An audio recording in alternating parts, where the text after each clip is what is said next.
Welcome to this broadcast of OSM TV.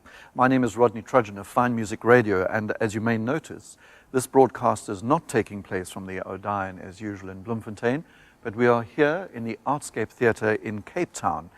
And the good news is that the Osm Camerata has been selected to participate in the 13th International Conservatory Festival presented in St. Petersburg, Russia, under the auspices of the St. Petersburg Rimsky-Korsakov Conservatory.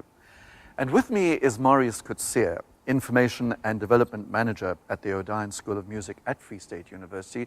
Marius, this is amazing news, both for you in Bloemfontein and I think for South Africa. How did it come about? Well, at first, I must say I'm very thrilled by our students. It's a young ensemble, and we're just one and a half years old this year. And I've created the ensemble because we really wanted to create an ensemble for the most gifted students. And the ensemble wasn't constructed in such a way that it's a little bit of a laboratory or an incubator where students can really experiment and learn the virtues of chamber music, so to say. We're trying to expose the students really to top role models. So we allocate sectional rehearsals and young role models to work with them, and of course the members of the ODEION String Quartet, which often helps them and collaborate with us. The age of this group is university age, is it? They're all students? All students. We have one or two students that's pupils in the school, and they are obviously people that we would like to drag into the school. And then we have, for example, the double bassist is an alumnus of the school. Oh. But we try to keep students only. What sort of orchestra is it? Is it a full orchestra or just strings? Is there woodwind, brass, percussion? It's a little bit of everything. The first year we really just focus on strings, and now it's a full sinfonietta. So it's strings, oboes, bass clarinets, the whole tutti. Okay, the whole tutti, as you say, a musical term. Marius, how did you get this invitation? Because it really is quite an honor for you, a distinguished honor. How did it all come about? Well, I was fortunate to attend the European Conservatories Association annual meeting last year, and that took place in St. Petersburg. And it was simultaneously this International St. Petersburg Festival.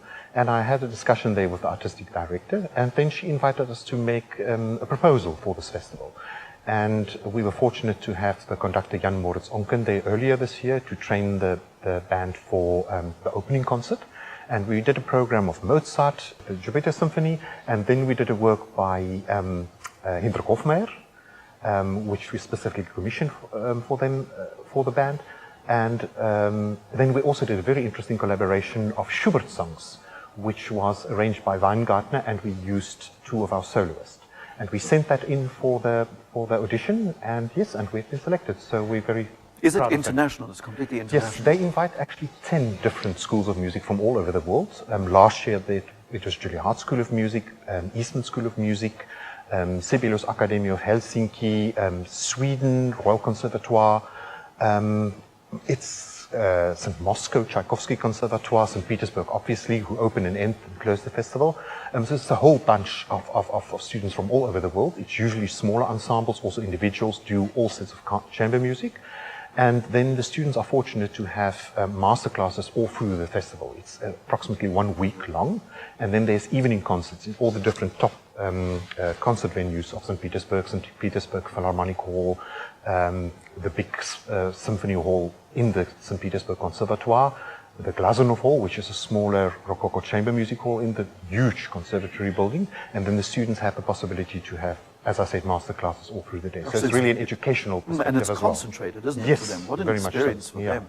But I'm interested in this conductor now, this young man who's clearly made such an impression on you and the Camerata. Tell me about him and a little bit of his background. Well, he's most certainly an exceptional person, and in fact we just appointed him as Chief Conductor and Artistic Director for the rest of the season. So we're very fortunate to have him for his 6 months break in residence, and to really tune and train the orchestra for this event. Obviously, if we stand on that stage, we really want to make a statement. And we're planning to do an all-South African program. I'll tell you a little bit more about that. But Jan Moritz Onken is really an exceptional person. He was trained, he's a German person who trained at the St. Petersburg Conservatoire. And shortly when he's finished his studies, he did some stints as assistant for Marius. And then he got quite an interesting job at the Almaty Conservatory in Kazakhstan, where he really made his international breakthrough with a Conservatory orchestra. I think it was about a year, and he made the premiere with a huge concert in Berlin to great acclaim. And I think I was really attracted by the fact that he obviously wants to pursue a career as an international conductor at one stage, but he really is a developer. I think that's not really a virtue that you see today in young conductors. Mm-hmm. What age are we talking about? Jan Moritz. Yeah. Jan Moritz is this year, I think, 35 years old. Oh, so he is young. Yeah, very much But so. the other thing that you mentioned, and this is a connection with St. Petersburg, apparently he's working with Valery Gergiev, which is a major conductor with him to work. Yeah, he's working as the assistant for German opera. Jan Moritz is very fond of opera, and I think his ultimate goal is to be one day really artistic director of an opera house. Mm-hmm. So I think that's his first passion is singing. So he's completing now his stage there at the Mariinsky, and now he's looking for new ventures to follow and to pursue his career. You showed me a little clip, Marius, on YouTube or wherever it was, of him conducting a youth orchestra, doing one of the most difficult orchestral pieces, The Rite of Spring, with tremendous energy and an incredibly clear beat. How does the OSM Camerata like him? You imply that he's working them very, very hard. Yeah. Well, I think he's a strict man and obviously has a sense of humor, but he is striving for the top and he's taking nothing less. So I think it's maybe not always roses and moonshine. He definitely demands something with him, and it was interesting, on the evening right before the premiere of the opening concert, he was dancing on the stage, pleading them to make music and lifting those high legs up under his ears. So I think it's definitely not a norm or a silent experience. I'm most interested in that you say he's also the developer. I mean, a lot of conductors pursue a career thinking of themselves. As we know, it's quite an egotistical job. But here he really seems to want his young musicians to be great with him. Exactly. It's not a selfish thing. Yeah, I think that's a road most certainly less traveled today, and it's something that I really respect. And he has a tendency to go to the most unearthly places. I mean, obviously he's now going to stay in Bloemfontein for a while in residence, and he just comes from Kazakhstan, and currently he's conducting an orchestra in Siberia. So I think he has this feel for this north-south extremes that he wants to... But we've seen him in Cape Town earlier this year. Wasn't he part of the Len van Zyl Conductors Competition, one of the judges? Exactly, yeah.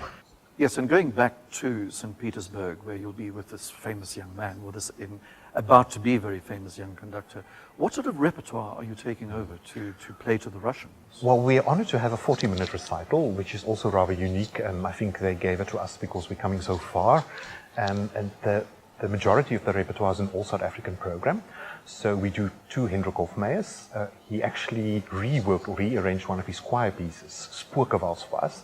And the whole idea is in this work that they will play and sing all together in the same context. Then we'll do another work of him, Notturno de Eliagio, which is also a work that he reworked for us. He actually originally, it was commissioned by the Trio Hemane, and he reworked it for chamber orchestra. Then we're going to do a work by him, by Rosenskoen, Firebow, also a choir work that he's actually going to rework for us. Now, is there a prize at the end of this? Is there a winner, or is it just taking part in this whole seminar? No, it's really a performance festival, and I think the other emphasis is really on education, so that students really can work on the masters of the St. Petersburg Conservatoire and attend all these master classes depending on their instrument, and also do special individual master classes. It's a fantastic thing to happen to the Free State Music School and also to those young people. And then when you come back, what about the rest of the year? You spoke about this chap being here for the season. What about the rest of the year? This will take place really towards the end of this year.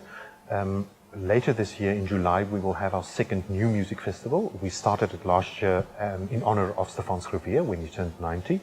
And it was such a success that we decided we want to institutionalize it also in context of the OSM New Music Initiative as one of our strategic outputs. So this year we invited one of our alumnus students by the name of Alfred Foster. He's currently a high flyer in Zurich, and he's bringing his ensemble Transit, with also another South African that's playing in the Brussels Philharmonie, Dandre Strydom, who's also alumnus of the ODEION School of Music.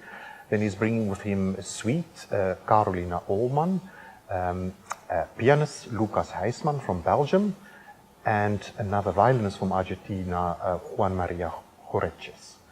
And the whole idea is that they give master classes, speak a little bit of contemporary performance practice, do musicological lectures, and then Alfred will specifically speak on his nouveau.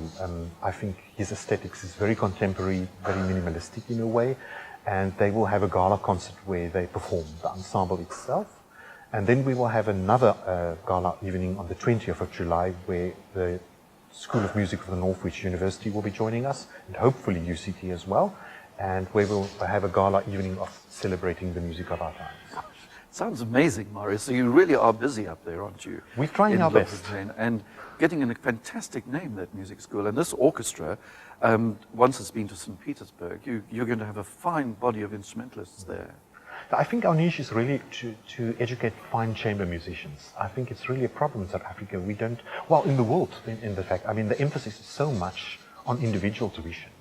And I think the Swedes really took the lead there when they started about 5 years ago with a master's degree in orchestral conducting and chamber music, where they really train musicians in this specific niche. And they work in very close collaboration with the Göteborg Opera and the Göteborg Symphony Orchestra. Well, Marius, I have to say, it sounds amazing. As I said at the beginning, it's a great honor for you. It's a great honor for South Africa that the OSM Camerata has been invited to St. Petersburg. So best of luck. I hope it goes well. And all strength to your arm. Thank you very much. And these days we welcome you once a year in Bloemfontein, so I hope we make that a tradition. That's Marius Coetzee, who's the Innovation and Development Manager at the ODEION School of Music in the Free State.